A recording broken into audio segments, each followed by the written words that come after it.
El 11 de octubre de 1962, bajo los arcos de San Pedro en Roma, 2.500 padres conciliares se reúnen para celebrar una asamblea estatal del pueblo católico. La reunión del Concilio Vaticano II significará el final de la monarquía absoluta de la Iglesia. 20 siglos de historia son dejados a un lado, y eso es algo que no gusta a todo el mundo. Se inicia una demostración de fuerza entre los obispos del mundo entero y la curia romana. Este conflicto amenaza con sumir en el caos a toda la Iglesia católica. ¿Por qué el Papa Juan XXIII se arriesgó a una revolución?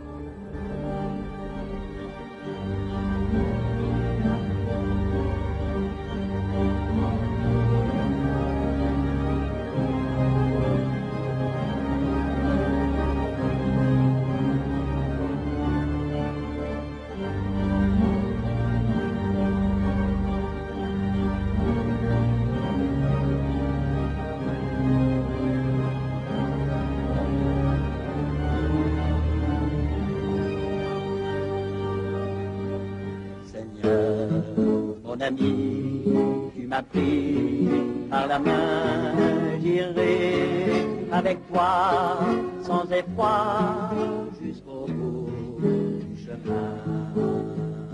Harde woorden om te spreken, zijn harten om te breken. Dominique et Nicanique s'en allaient tout simplement, routiers, pauvres et chantants.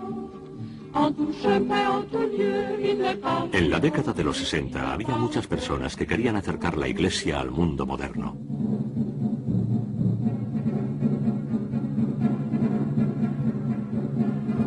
Se alejaban de la pompa y la posesión de la verdad del Vaticano, de la rígida imagen de Pío XII, un papa regio que desde 1939 había gobernado una Iglesia bien asentada en sus tradiciones.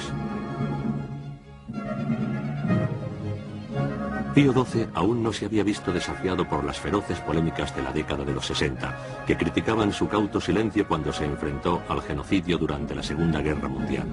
En realidad, el siglo XX había avanzado más deprisa que la Iglesia debido al fascismo, el comunismo y el capitalismo, ninguno de los cuales había sabido interpretar el mensaje evangélico.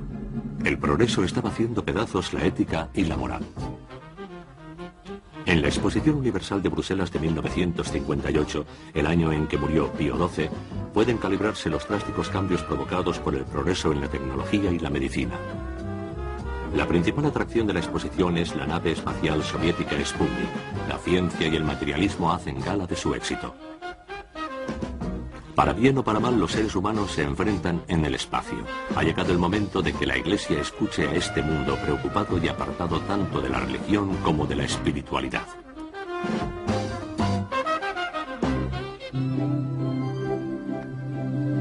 El 28 de octubre de 1958, con la elección del nuevo Papa, comienza una nueva era para los cristianos.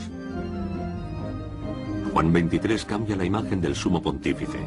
Sus orígenes son humildes, proviene de una familia de 13 hijos, se muestra más abierto y es muy popular.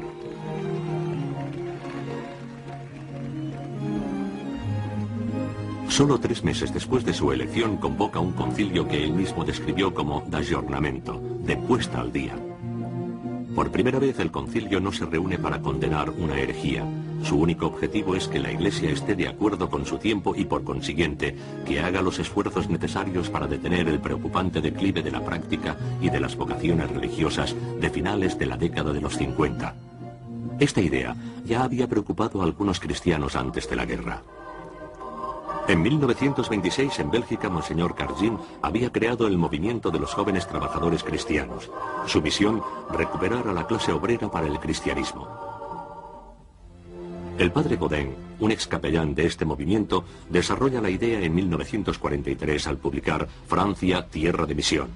En su libro presenta un informe devastador del estado de la religión entre la clase obrera y propone los remedios para subsanar la situación.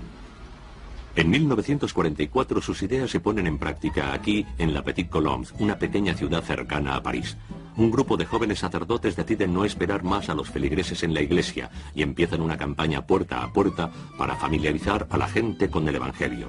Pero la misión de la clase obrera tenía más espinas que rosas, en una zona en la que dominaba el Partido Comunista y en la que las quejas contra la iglesia eran numerosas. Uno de estos sacerdotes era el padre Tivolier. Cuando la gente pobre no tenía dinero para casarse en la iglesia o para enterrar a uno de los suyos, tenían derecho a una ceremonia sencilla, es decir, una ceremonia básica. Pero esto no podía seguir porque era realmente escandaloso. Así que una de las reformas más importantes que llegamos a conseguir en Petit Colombes fue crear una ceremonia igual para todos, tanto si eran ricos como pobres. Bueno, en la parroquia había un pequeño distrito acomodado, realmente era muy pequeño, y tenían la misma ceremonia. Además, en vez de usar el latín, las ceremonias se celebraban en francés. En este caso, éramos pioneros. Nadie lo había hecho antes. ¿Y qué pioneros? El grupo de sacerdotes de Petit Colombes es responsable de la reforma de la misa que el concilio impondría a toda la iglesia 20 años más tarde.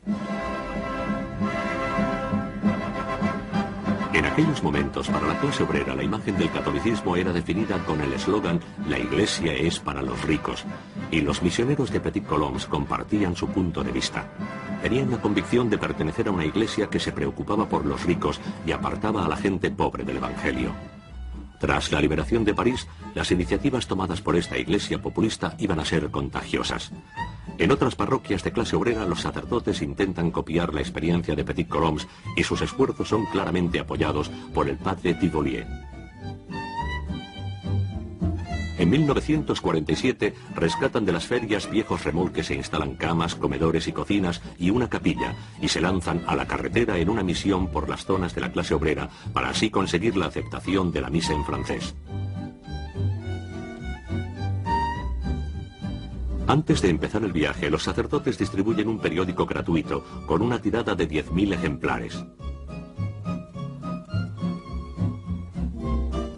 El periódico proporciona las direcciones de las cafeterías y cines donde se celebran reuniones públicas y donde los feligreses disidentes son numerosos.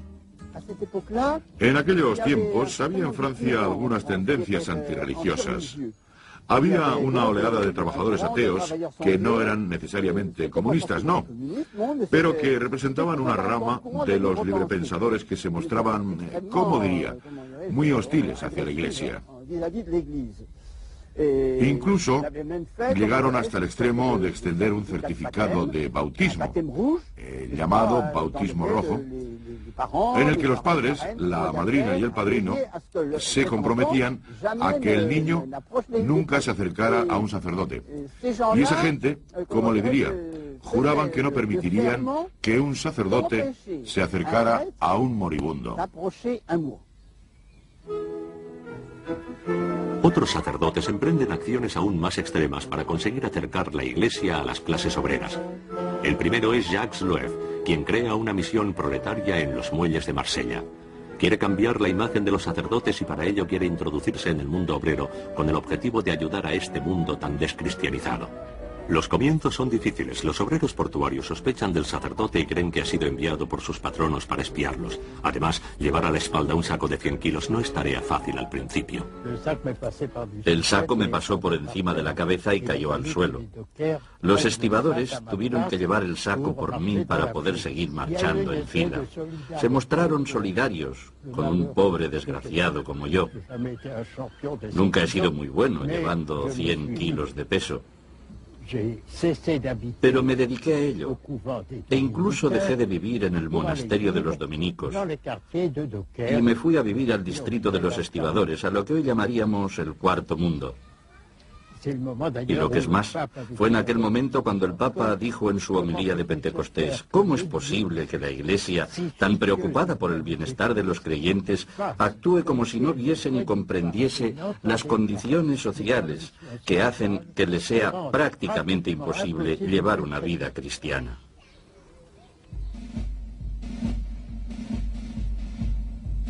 Camarada sacerdote, apoya nuestra lucha y únete a nosotros. Era lo que se oía en aquellos momentos.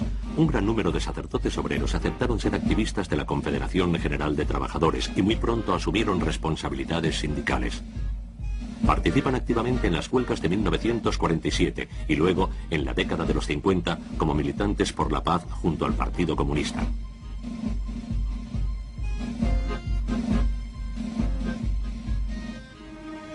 El Santo Oficio lanza un aviso y el episcopado no oculta su preferencia por el trabajo del padre Pierre, que presenta un ejemplo a seguir.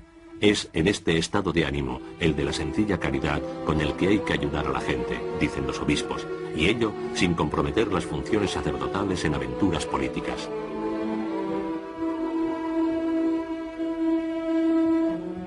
En 1952 el Partido Comunista se moviliza en París para protestar contra la visita del general norteamericano Ridgway. El gobierno de Antoine Pinay prohíbe la manifestación.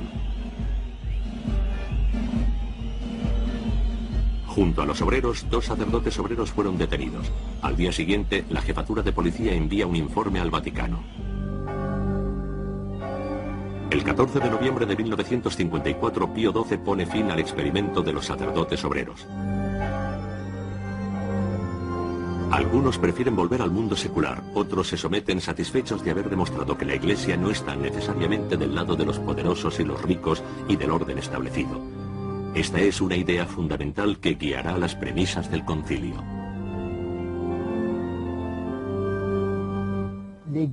A los ojos de la gente, la Iglesia había cambiado. No puedo dejar de recordar una frase del padre Lacordaire, quien decía que solían preguntarle, ¿ha convertido a mucha gente? Y él contestaba, no he convertido a nadie, pero he hecho cambiar la opinión pública, y esto significa a todo el mundo. Y es con este estado de ánimo con el que cientos de nuevos obispos llegan a Roma para la inauguración del concilio. Ellos también contribuirán a cambiar las opiniones y a modificar las relaciones dentro de la Iglesia. La descolonización ha abierto las puertas de la Iglesia al tercer mundo. El anterior Concilio Vaticano I, celebrado en el siglo pasado, había sido interrumpido por la Guerra de 1870. Desde aquel año ningún papa había considerado necesario reunir a esta asamblea. Los papas se decían a sí mismos que gracias al teléfono, a las comunicaciones modernas, el concilio estaba permanentemente reunido dentro de la Iglesia y que no era necesario que todos acudieran al Vaticano.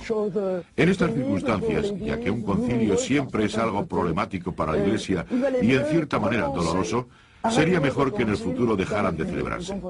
Se necesitó a un hombre excéntrico, original, impetuoso, imprudente, y en cierta manera un hombre santo llamado Juan XXIII para que el concilio se reuniera de nuevo. De no haber existido este hombre extravagante, si me permiten decirlo así, el excéntrico Juan XXIII, el excéntrico Roncalli, seguramente no se hubiera celebrado ningún concilio. El 11 de octubre de 1962 se inaugura solemnemente el concilio.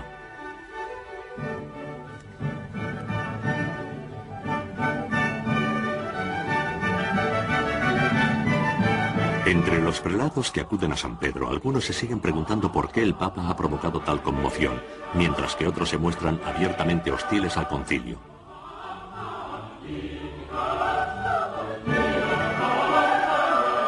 Estos adversarios son los cardenales de la Curia, en otras palabras, la administración de la Iglesia, que se opone a cualquiera que se atreva a desafiar el dominio del poder central de Roma. Querían ignorar los actos preparatorios, aquellos libros de reclamaciones que el Papa recibía de los obispos de todo el mundo y en los cuales todos pedían más independencia de los episcopados. Además, durante 3 años, la Curia maniobró para mantener su poder intacto. Finalmente, listos para empezar las sesiones, se reúnen 400 obispos europeos, 750 americanos, 350 asiáticos y 200 africanos.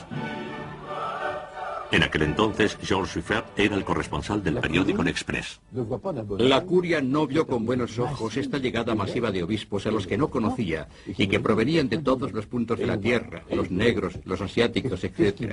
¿Qué van a decir? ¿De qué van a hablar? ¿Cómo vamos a controlarlos? Así con gran premura crearon un mínimo calendario. La Curia actúa como todas las administraciones centralizadas o como todas las administraciones que se preparan para una reunión entre personas que no es probable que estén de acuerdo entre sí. Tratan de limitar los daños inmediatamente y es en este punto precisamente donde se rompe el equilibrio. El origen de este desacuerdo es la indignación de un grupo de cardenales franceses, belgas y alemanes. Se enteran de que la Curia intentará imponer su propia lista de delegados. Los cardenales se reúnen para preparar el contraataque.